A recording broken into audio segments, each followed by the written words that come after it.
Ay, hello naman dyan mga auntie ko. Ay, nandito na naman ang inyong auntie. At tayo mag-unbox na uli. Ayan, may dumating na naman sa aking package. Ay, sana all naman dyan. Wow! Ay, hindi lang isa. Hindi lang dalawa. Hindi tatlo. Ay, ano kayang laman na rin, mga auntie ko. Ay, siya, ay ating aumpisahan na. Galan nyo gay mga ante. Ay, ako nakakatulog na. Ay, talagang may tumawag pang Shopee. Ay, talagang napabalikwas ang inyong ante ng pagkakatulog. Oh, ay, tayo mag-umpisa na mag-unbox. Ano kaya ang laman ng first package? Ayan. Alam niyo naman ako, instant kung mag-unbox. Bale, talagang pag dumating ang package, kailangan i-unbox na. Kasi, pag hindi ko pa in-unbox, ay mga ante, tatamarin na ako. Hindi lalo nang wala tayong pang-upload. Sayang naman. Sayang ang tattoo. Ito pala ang laman ng first package. Ay, tingnan nyo naman ang ganda ng pagkakabal. Siguro naman alam nyo na kung ano ito eh. Di ba ang ganda-ganda?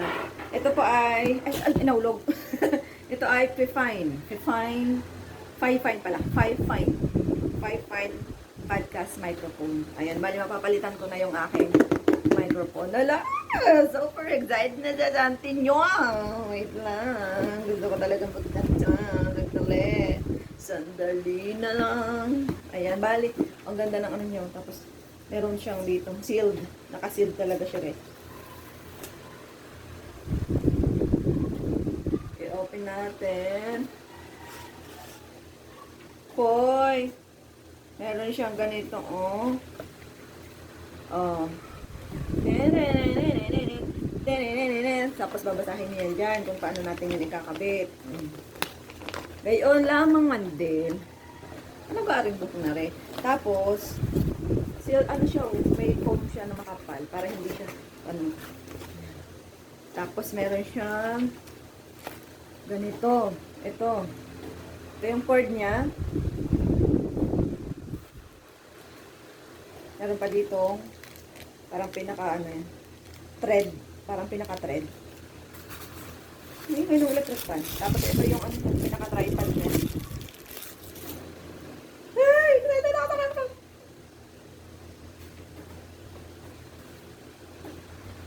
Ay! Sobrang ganda naman ito. Nakaka-inlove. Kaso wala pala akong nabiling holder. So, ito lang muna. Ito na lang magiging silbing holder niya. Wala siyang kabitan. Diba? Sobrang aesthetic. Wow! Sobrang Latina nito, mga ante. Tapos, tingnan niyo, meron siyang pangalan dyan. Ayan. Kung nakikita niyo, hindi niyo makita, no? Ito. Tapos, tanggalin natin pang filter na to. Tingnan natin kung anong laman. Kung anong nasa loob niya. Wow! Para lang siyang doon sa loob. Balikan natin. Diba? Sobrang aesthetic. Tingnan niyo naman. Oh! Ayan. So, balik na tayo. Mamaya na natin to intindihin. Kakabit ko na agad at excited na si auntie nyo talaga. Ito na naman, ating buksan ang isa pang package. Ayan. Mga ante, ito ay talagang pinagkakahirapan ko.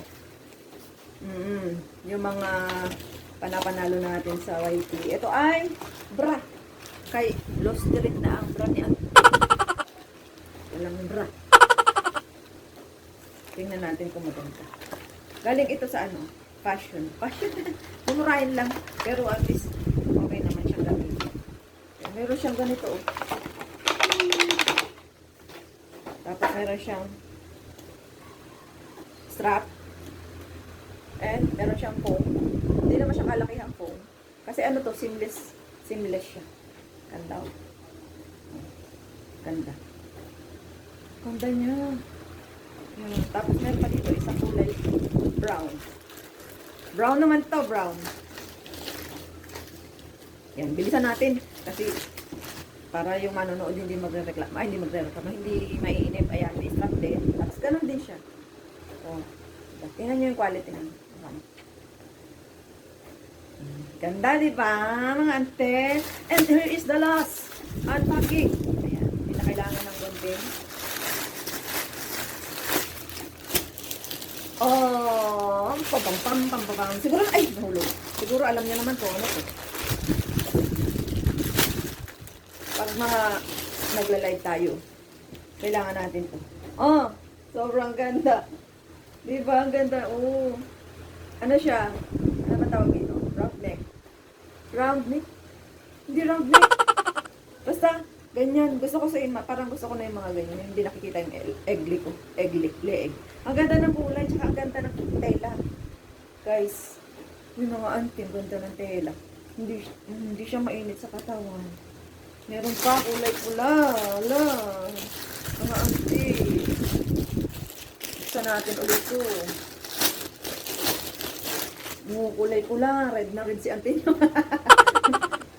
Ayan, oh. Ala. Diba? So, ayun na nga, guys. Ayan, pag nakakaluwag-luwag ang inyong ante, ay nakakabili-bili ng mga kaunti-kaunting gamit. Ayan. Oh, ay mga ante, dito na natatapos ang ating unboxing. At ako matulog uli. Maraming salamat sa inyong panonood. Bye-bye!